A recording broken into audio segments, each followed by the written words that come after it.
आप महाकुंभ में पहले कभी गंगा स्नान करने गए हो? नहीं। गंगा स्नान नहीं किया कभी भी? नहीं। मन होता है गंगा स्नान करने का? बड़ा मन होता है यार। सही, बड़ा मन होता है। तो आपका कोई रिश्तेदार वगैरह इधर हैं जो महाकुंभ गए हों? नहीं यार, नहीं, रिश्तेदार वगैरह भी नहीं। अगर होंगे भी तो आपको नहीं मालूम है। Special experience. We're really happy to be here. How do you feel, ma'am? Oh, it's amazing, really. I know it's a once in a lifetime chance to be here because I think it's not only 12 years but it's a 144 year chance. नमस्कार दोस्तों, आपका स्वागत है हमारे YouTube channel पर, जहां हम आपके लिए लाए हैं सनातन धर्म और उसकी अद्वितीय संस्कृति से जुड़ी कुछ खास जानकारियां।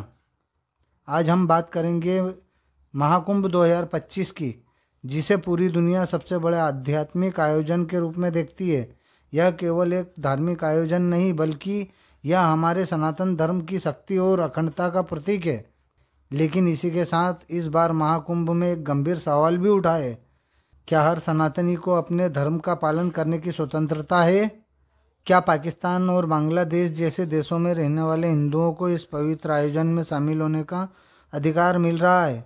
ये सोचा है आज महादेव का जो महाकुंभ का आज प्रोग्राम है वो कल का शुरुआत हो चुका है। उसके बारे में आज जो सब बच्चों को भी कुछ ना कुछ पता लग गया है और हमें भी पता लग गया है। हमने पहले जो हमारे ये सनातन धर्म के जो पाकिस्तान में रहने वाले थे, इसी चीज का जो किसी को इसी चीज का पता नहीं था बिल्कुल। तो अब जो हम कोशिश करेंगे आज से बाद में जितने मेरे पढ़े लिखे भाई हैं, ये क्यों जो हमारा सनातन धर्म का प्रोग्राम जो होता है उसमें हम देखना और सुनना सीखना हमारा फर्ज बनता है। हम कुछ सीखेंगे, कुछ बताएंगे, कुछ को किसी को सिखाएंगे और किसी से सीखेंगे तो हमें सब पता लग जाएगा। यानी कि महाकुंभ मेले के हवाले से कि कैसे महाकुंभ मेले का आरंभ हुआ, आपको अच्छा लगा उसका? बहुत अच्छा लगा है। हम करेंगे तो हमारे औलाद भी करेगी। आप करेंगे बहुत तो अच्छा, आपकी औलाद भी करेगी। यानी अभी ज्ञान पूरा मिला है ना आपको? पूरा बिल्कुल सही है।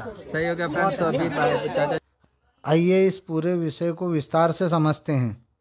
महाकुंभ मेला हर 12 साल में एक बार 4 अलग अलग स्थानों पर हरिद्वार, प्रयागराज, उज्जैन और नासिक में आयोजित होता है। यह आयोजन न केवल धार्मिक रूप से महत्वपूर्ण है बल्कि यह भारतीय संस्कृति, परंपरा और सनातन धर्म की गहराई को भी दर्शाता है। इस बार प्रयागराज में आयोजित महाकुंभ में करोड़ों सनातनी श्रद्धालु संगम पर पवित्र स्नान कर रहे हैं। यह केवल गंगा, यमुना और सरस्वती का संगम नहीं, यह आस्था, भक्ति और एकता का संगम है। कुंभ मेले का महत्व शास्त्रों में वर्णित है। मान्यता है कि देवासुर संग्राम के दौरान अमृत कुंभ से कुछ बूंदें इस पवित्र स्थानों पर गिरी और इसलिए यहाँ स्नान करने से मनुष्य के सभी पाप नष्ट हो जाते हैं। यह मेला न केवल भारतीय श्रद्धालुओं को जोड़ता है बल्कि विदेशों से भी लाखों सनातनी यहाँ आते हैं।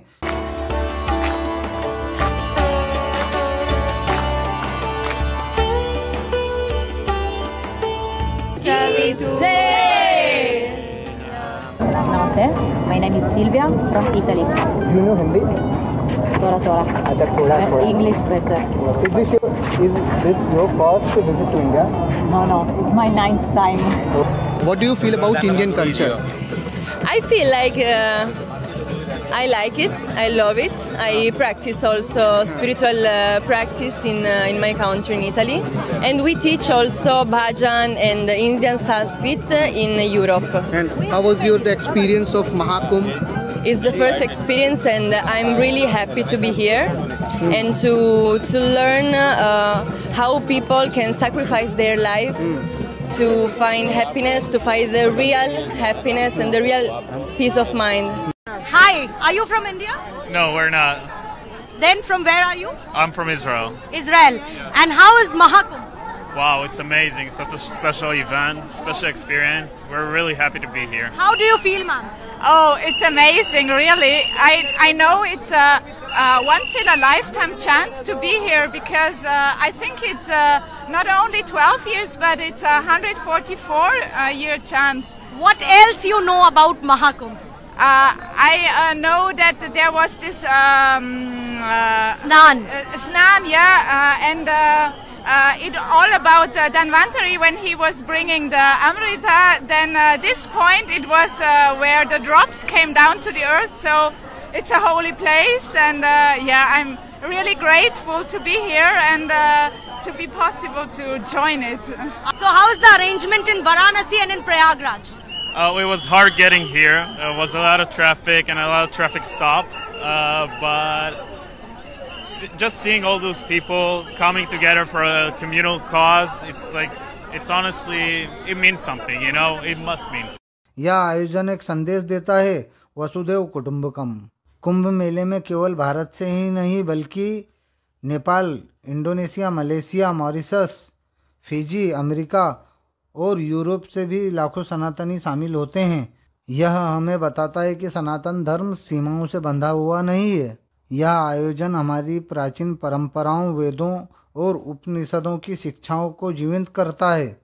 साधु संतों की कथा, भजन, कीर्तन और यज्ञ हमें याद दिलाते हैं कि हमारा धर्म केवल पूजा अर्चना नहीं बल्कि एक जीवन जीने का तरीका है। लेकिन दोस्तों, इस बार महाकुंभ के इस अद्भुत आयोजन के बीच एक दुखद सच्चाई भी छुपी हुई है। हमारे पड़ोसी देशों पाकिस्तान और बांग्लादेश में रहने वाले करोड़ों हिंदू इस बार महाकुंभ में शामिल नहीं हो पाए। पाकिस्तान में हिंदू समुदाय, जो कभी वहां की आबादी का 20% हुआ करता था, अब घटकर मात्र 2% रह गया है। सब है। अभी आपको इसके बारे में पहले नॉलेज है? हमारे इधर के लोग नहीं, इधर के नहीं से आप हमारे को पता लगा तो बहुत खुशी हुई। हम उधर तो नहीं जा सकता है, इधर ही खुशी बनाई हमने। उधर यानी जा नहीं सकते, मन तो होगा, मन करता होगा ना? बहुत करता है, पर क्या पता, गरीबी है। वहाँ के हिंदू महाकुंभ जैसे आयोजनों में भाग लेने के लिए आना चाहते हैं, लेकिन उन्हें कट्टरपंथी मौलवियों और इस्लामिक संगठनों के कारण भारी बाधाओं का सामना करना पड़ता है। कई हिंदुओं को धमकी दी जाती है कि अगर वह महाकुंभ में शामिल होने के लिए भारत जाएंगे तो उनके परिवार को गंभीर परिणाम भुगतने होंगे। पाकिस्तान की सरकार भी इन मामलों में चुप्पी साधे रहती है और वहां के प्रशासन से भी कोई मदद नहीं मिलती। बांग्लादेश में हिंदुओं को महाकुंभ में आने की सोचना तो दूर, उनको वहां जीवन जीना भी मुश्किल हो रहा है। ऐसे में क्या वो महाकुंभ में आने का सोच सकते हैं, सपना देख सकते हैं? नहीं। यह विडंबना है कि सनातन धर्म जो मानवता और समानता की बात करता है, उसके अनुयायियों को उनके ही धर्म का पालन करने से रोका जा रहा है। दोस्तों, एक बड़ा सवाल यह भी उठता है कि क्या भारत में हर धर्म को समान अधिकार और सुविधाएं मिल रही हैं? भारतीय मुस्लिम समुदाय को हज यात्रा के लिए सब्सिडी दी जाती है। उनकी यात्रा को आसान और सुविधाजनक बनाने के लिए हर साल विशेष इंतजाम किए जाते हैं। लेकिन क्या कभी आपने सोचा है कि हिंदू धर्म के इतने बड़े आयोजनों जैसे महाकुंभ के लिए क्या इसी प्रकार की सुविधाएं प्रदान की जाती हैं? विदेशों से आने वाले हिंदू श्रद्धालुओं के लिए वीजा प्रक्रिया में विशेष छूट क्यों नहीं दी जाती? क्या हमारे धर्मावलंबियों को ऐसे ही आयोजनों में भाग लेने के लिए समान समर्थन नहीं मिलना चाहिए? महाकुंभ के इस आयोजन की महिमा इतनी बड़ी है कि पूरे विश्व का ध्यान इसकी ओर खींच रहा है। कई विदेशी श्रद्धालु यहाँ आते हैं और सनातन धर्म की गहराई और दिव्यता से प्रभावित होते हैं। लेकिन क्या यह हमारी जिम्मेदारी नहीं बनती कि हम उन सनातनियों के लिए भी खड़े हों जो इस आयोजन में शामिल नहीं हो पा रहे हैं? महाकुंभ न केवल आस्था का पर्व है, बल्कि यह मानवता, समानता और धर्म की विजय का प्रतीक है। लेकिन जब हमारे ही सनातनी भाई बहन इस आयोजन में शामिल नहीं हो पाते तो यह हमें सोचने पर मजबूर करता है। हम सभी को मिलकर यह सुनिश्चित करना चाहिए कि हर सनातनी को अपने धर्म का पालन करने की स्वतंत्रता मिले, चाहे वह किसी भी देश में रहता हो। सनातन धर्म का यही संदेश है, सर्वे भवन्तु सुखिनः, अर्थात सारा संसार सुख शांति से रहे। तो इसी के साथ इस वीडियो को यहीं समाप्त करते हैं। अपनी राय कमेंट सेक्शन में ज़रूर दीजिएगा। अगर यह वीडियो आपको कुछ सीखने लायक लगी हो तो इसे अपने फ्रेंड और फैमिली के साथ ज़रूर शेयर कीजिएगा। यहाँ तक बने रहने के लिए धन्यवाद। जय हिंद, जय भारत, जय श्री राम।